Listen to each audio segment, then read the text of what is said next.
Donald Trump has sealed an historic victory in the U.S. presidential election and completed his political comeback. The Republican comfortably defeated Democrat Kamala Harris in what polls had suggested would be a very tight election.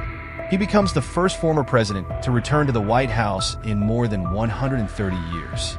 Claiming victory at a rally in Florida on Wednesday morning, Trump told supporters that he would usher in a new golden age for America.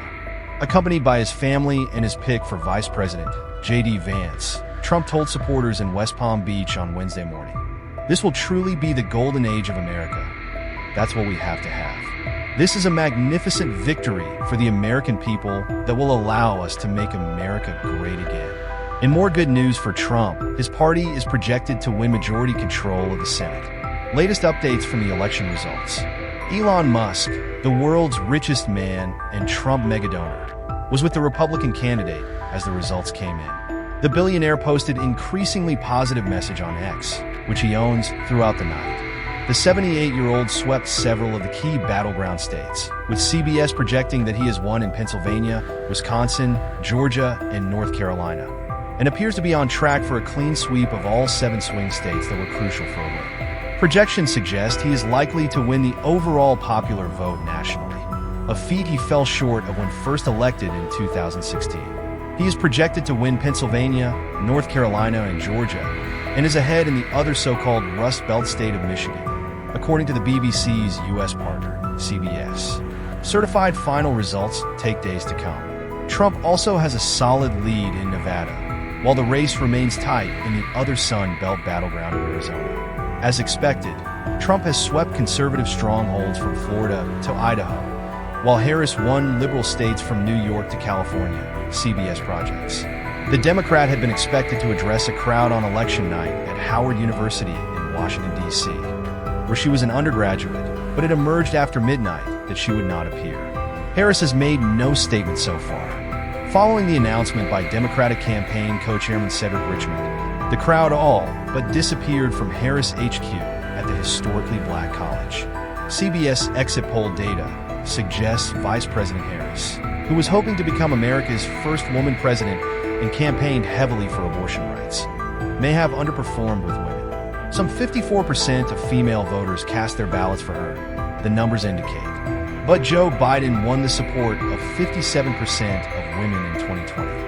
Black and Latino voters also appeared slightly less likely to support Harris than they were to back Biden 4 years ago, according to Associated Press exit poll data. Instead, Trump swept the key battleground states and would become America's oldest president.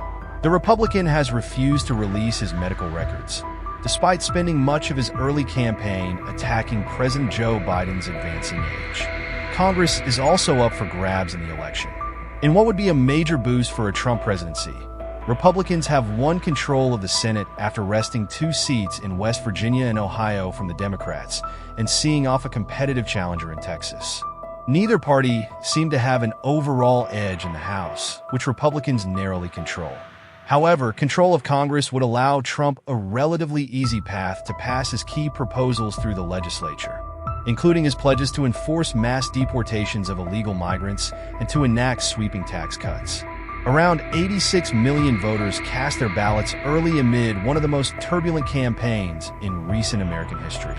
Harris, 60, only became the Democratic Party candidate in July, after President Joe Biden withdrew from the race under pressure from within the party. Trump, 78, was the target of 2 assassination plots, narrowly avoiding a sniper's bullet in Pennsylvania in July. His victory marks a dramatic reversal in fortunes for the billionaire. He left office in 2021 with low approval ratings and the country reeling following the Capitol riot, which saw his supporters attempt to block the certification of his loss to Joe Biden. He narrowly avoided conviction in the Senate after becoming the first president to be impeached twice by the U.S. House. The Republican leader in the Senate, Mitch McConnell, said Trump had provoked his supporters into attacking the Capitol. He later became the first former president to be convicted of a criminal offense, after being found guilty on 34 counts of falsifying business records.